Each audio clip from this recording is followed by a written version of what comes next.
کۆمیسیۆنی باڵای سربەخۆی هەڵبژاردن و ڕاپرسی لە هەرێمی کوردستان بەردەوامە لە ئامادەکاریەکانی بۆ ئەوەی هەڵبژاردننی پەرلەمانی کوردستان لە 30 ئەیلولی ئەم ساڵ ئەنجام بدرێت.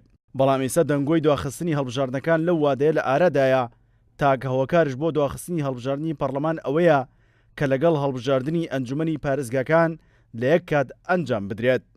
پەرلەمانتارێکی یەکێتیش دەڵێت یەکێتی لەگەڵ ئەوەدایە هەموو هەڵبژاردنەکان لە کاتی خۆی ئەنجام بدرێت، بەڵام وا باشترە بەیەکەوە بن. یەکێتی نیشتمانی کوردستان لەگەرەوەی هەموو هەڵبژاردنەکان لە کاتی خۆی بکرێ و هیچ دواخستنێکی بۆ نەکرێت. ئەگەر ڕێی خۆم دەپرسی خەڵک بۆ خۆی لەم بارودۆخە ناڕەحەت و ماندیە چەند مانجێکەکەی هەڵبژاردنێکمان کردوە تا ئێستا کە بەرهەمەکەی دیار نییە. مادی بۆ ئێمە 39 هەڵبژاردننی پەرلەمانی کوردستان 12 هەڵبژاردننی پارێزگاکان بەڕاستی من پێم وایە ئەگەر هەڵبژاردننی 39 دەکرێت ئەمە پێویستە پارێزگاکان بێنین تەنیشتوی بۆی پێکەوە بیکەین. ئەگەرینی پارێزگاکان دەبێت لە جێگای خۆی بێهی پەرلەمان بەرینە جێگای خۆی پێکەوە بکرێت. هەموو لایەنە سیاسیەکان ئەوە باش دەزانن بەڕێوەچوونی دوو هەڵبژاردن لە ماوەیەکی کەمدا هەم بارگرانی بودجە بۆ حکومەت دروست دەکات، هەم ئەرکی کۆمیسیۆنش قورس دەکات. بۆیە ئێستا هەموو لایەنە سیاسیەکان ئەو گومانیان لا دروست بووە کە هەڵبژاردن لەو وادەی دیاری کراوە گۆڕانکاری بەسەردا دێت.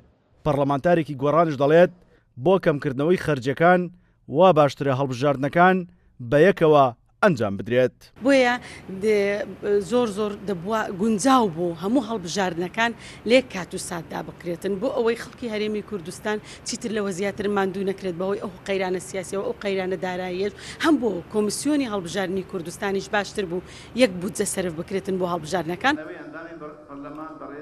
ڕۆژی 8 ئایاری ئەم ساڵ 30 ئەیلول دیاری کرا بۆ ڕۆژی هەڵبژاردننی پەرلەمانی کوردستان لەلایەن حکومەتەوە و بودجەی پێویستیش بۆ کۆمیسیۆن تەرخان کرا. کۆمیسیۆنی هەڵبژاردنەکانیش تا ڕادەیە گەرم و گوڕە بۆ ئەنجامدانی هەڵبژاردن لەو وادەیە، بەڵام کەم تەرخەمی و ساردی هەموو حزب و لایەنەکان بۆ ئەو هەڵبژاردنە بەڕوونی هەستی پێدەکرێت. سینوە حوسێن، کورسات نیوز، هەولێر.